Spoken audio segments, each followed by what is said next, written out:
Hello everybody and welcome back to the channel. Super excited for this one today because we are going to be reviewing the all new Asics Novablast number 4. Version 2 and 3 were some of the very best shoes over the last few years. So super excited to see if this one is going to live up to the hype. We picked up this shoe from the New York Marathon Expo last weekend. Bought it 100% with my own money to give you that completely impartial, unbiased, 100% honest review. So I've been running in this shoe all week. Now got up to 80k doing all sorts of different types of paces, different distances, and most importantly, a lot of running in the wet weather as well. Has the grip improved from version 3 where it was pretty terrible in wet conditions? Let's get the Novablast 4 done. Right, let's chat about all of the changes they've made in version 4 of the shoe compared to the outgoing model. The first one is this new FF Blast Plus Eco Foam, which is exactly the same as they're putting in the Gel Nimbus 25. So if you're running this, it's now identical to that. They've also got a new outsole on the shoe to increase the grip, which really did need improving. They've also swapped the upper mesh of the shoe for a new woven upper. They've upgraded the gusseted tongue, which has now got a really nice lockdown in. And also at the back of the shoe, a really nice new heel flare. So some people had a few Achilles issues in the last one. It's now really nice flared up, very, very comfortable at the back of the shoe. So there are all the updates. Now let's chat about the facts and figures. So the purpose of a shoe like this is very much a everyday, daily road shoe. You can do all sorts of different types of runs fairly well in it. Moving on to the price, this will set you back £135 here in the UK. I paid $140 US last weekend. It's going to be around about 150 euros. Now I should say this shoe is set to launch worldwide from the 1st of December, but they did a sort of soft launch at the Expo last weekend, which is how I managed to bag this pair.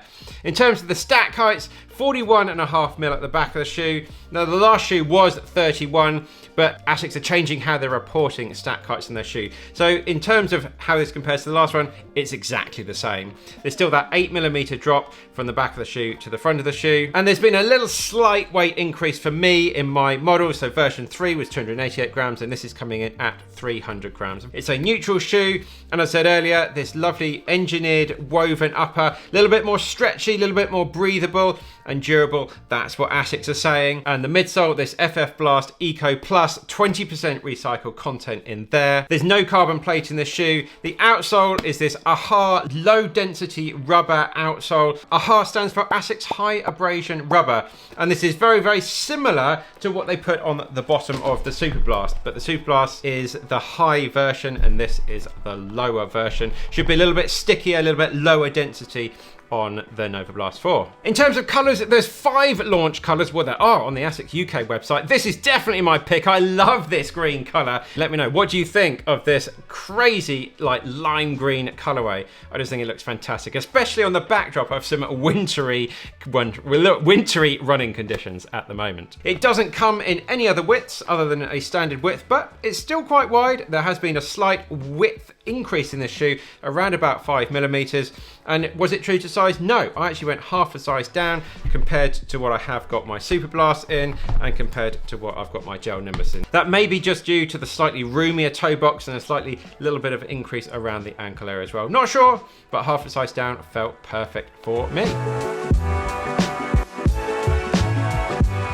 My first like with this shoe is just a fantastic balance of lightweight, cushioned and responsive, and it's just oh so versatile. That true do-it-all nature of this type of shoe really does carry forward to version 4. It's one of those shoes that can do all sorts of different runs really well. Recovery runs, easy runs, up-tempo runs and races as well. If you are just someone that's looking for one shoe to do it all, this is very much one of the very best options out there. My second like is just the comfort of this shoe. The new upper here is fantastic, getting a really solid lockdown. There's just a little bit of side to sideways movement. I do have quite narrow feet, a little bit of extra width, but not too bad. I really don't think many people are going to notice that. No hot spots, no blisters or any discomfort whatsoever. And my third like with this shoe, at £135, it's delivering some really good value.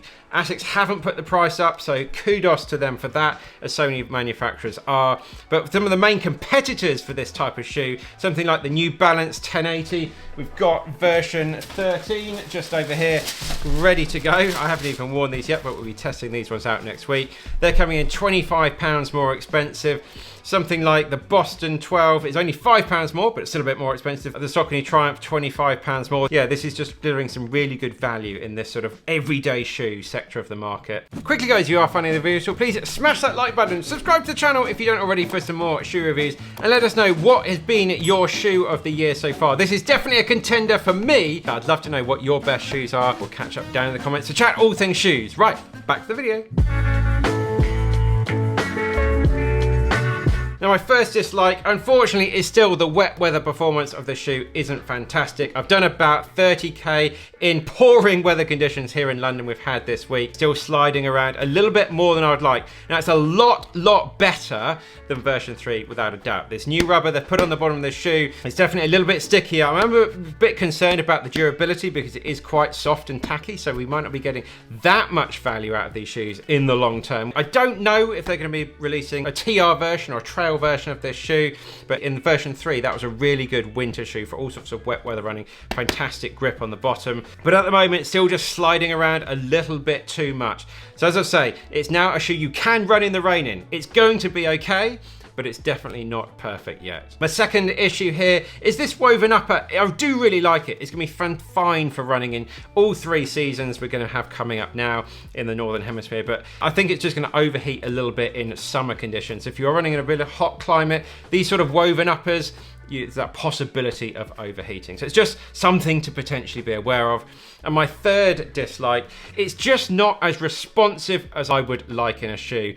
This new FF Blast Plus Eco Foam is just not quite as poppy as the outgoing model. It's just a little bit softer. It's not quite as lively. I guess now they have this, one of the best shoes ever made in the lineup with the, the absolute headline FF Turbo Super Critical Foam in there.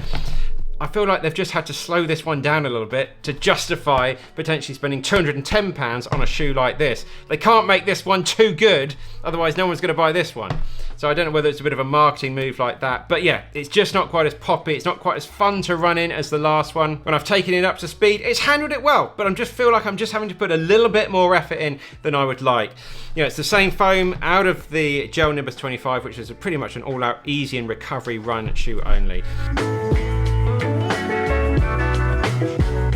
So if you did want to make a bit of a rotation in the Asics lineup, I'd recommend getting something like the Metaspeed Sky or Edge, depending on what type of runner you are, and that will make a really good 2-shoe rotation. And if you want to make it 3, would you add in the Gel Nimbus or the Super Blast? For me, I'd add in the Super Blast because this has just slowed down a little bit. I haven't got my Metaspeed Edge here at the moment, but that's going to make a really fantastic 3 or 2-shoe lineup. I recommend you get this shoe or try and find some of the discounted old models if you're a big Novablast fan. For me, I'd say definitely go and find some old discounted models.